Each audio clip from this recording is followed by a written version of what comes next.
نہ کرنا ورنہ نکل جائے گا سینے سے. جب پھولوں نے خوشبو کی تجارت کی ہے، پتوں پتوں نے پھولوں سے شکایت کی ہے، ہر صنف مہک اٹھا قطرے فضائے، جب کسی شخص نے قرآن پاک کی تلاوت کی ہے.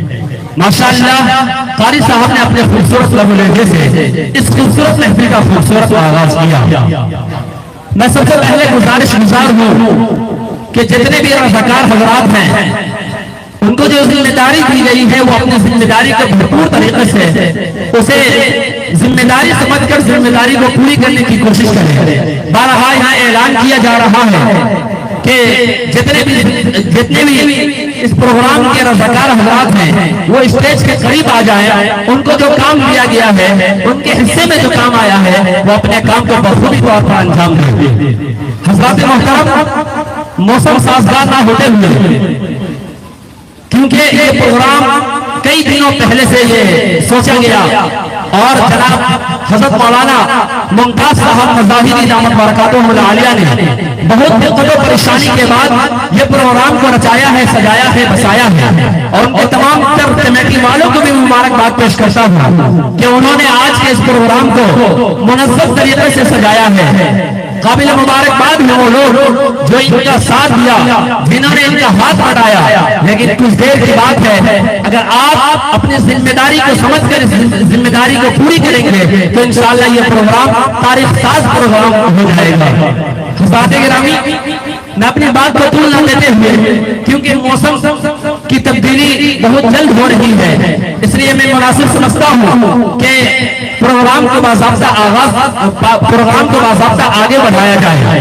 اور گزارش ہوں جتنے بھی نوجوان سڑکوں پر ٹہل رہے ہیں، چاہے خانے میں ہو چاہے وہ غیبت خانے میں کیوں نہ ہو، برائے مہربانی دستہ آپ لوگوں سے گزارش ہوں کہ وہ محفل میں آنے کی زحمت گوارا کریں. بہت ہی جلد آپ کے نوجوانوں کے دلوں کی دھڑکن آپ ہوئے جلسہ اور کہہ لیجیے نوجوانوں کے دل کی دھڑکن شمشائے ترنم جناب دل خیر آبادی صاحب، وہ بھی بہت ہی جلد آپ کے اسٹیج محبت پر تشریف فرما ہوں گے. اور میں آپ کو بتاتا چلوں جتنے بھی حضرات کا نام آپ نے اشتہار کے اندر پڑھا ہے، دیکھا ہے، سنا ہے، انشاءاللہ العزیز یکے بعد دیگرے آپ لوگوں کو ثبوت کرنے کی کوشش کروں گا. آئیے میں میرا تاخیر میں خیر السلام کے بعد خیر الانام کی بارگاہ میں حاضر دیتا ہوں اور سرور کائنات صلی اللہ علیہ وسلم کے شان میں نفران عقیدت پیش کرنے کے لیے میں بلا تاخیر آپ کے علاقے سے تعلق رکھنے والا، آپ کے بستی کی، آپ کے قریے کی، آپ کے گاؤں کی، آپ کے قصبے کی، آپ کے علاقے کی دور دور تک نمائندگی کرنے والا شاعر جسے دنیا مصطفیٰ لقمانی کے نام سے جان دیا پہچاتی ہے.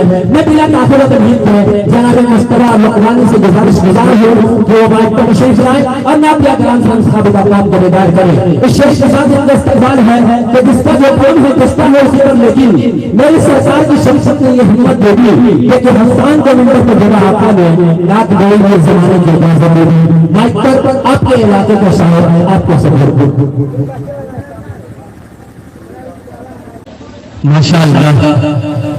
یہ تھے جناب مصطفیٰ لقمانی جو بہت ہی اچھے لہجے میں آپ کی خدمت کر کے جڑے ہوئے. میں گزارش ہوں، بارہا اعلان کر رہا ہوں کہ جناب حضرت مولانا ممتاز صاحب مظاہری جہاں کے بھی ہوں، ان کی ضرورتیں انہیں آواز دے رہی ہے، برائے مہربانی وہ جلد از جلد اسٹیج پر آنے کی زحمت گوارا کریں تاکہ یہ پروگرام کی ترتیب باضابطہ طور پر دی جائے. جناب ممتاز صاحب جہاں کے بھی ہیں وہ برائے مہربانی اسٹیج پر آنے کی زحمت گوارا کریں، ضرورتیں انہیں آواز دے رہی ہے. حضرات محترم، یہ تھے جناب مصطفیٰ لقمانی صاحب جو ابھی آپ کے سامنے بہترین کلام پیش کر رہے تھے. اب ہمارے اسٹیج محبت پر نوجوانوں کی دل کی دھڑکن موجود ہے اور دیگر حضرات اکابرین یہاں پر موجود ہے. انشاءاللہ العزیز یکے بعد دیگرے تمام تر لوگوں تک پہنچنے کے دساس کروں گا. ایک شعر سماعت فرما لے، اس کے بعد سیدھے جناب دل خیر آبادی تک پہنچنے کی جسارت کروں گا. شعر دیکھیے گا تمام حضرات اکابرین، جناب دل خیر آبادی صاحب دیکھیے گا، شعر دیکھیے گا کہ قسم اللہ کی اس شخص کی تقدیر بن جائے، قسم اللہ کی اس شخص کی تقدیر بن جائے کی زندگی قرآن کی تفسیر بن جائے، قسم اللہ کی اس شخص کی تقدیر بن جائے جس کی زندگی قرآن کی تفسیر بن جائے۔ اگر آیات قرآنی کوئی لکھے قرینے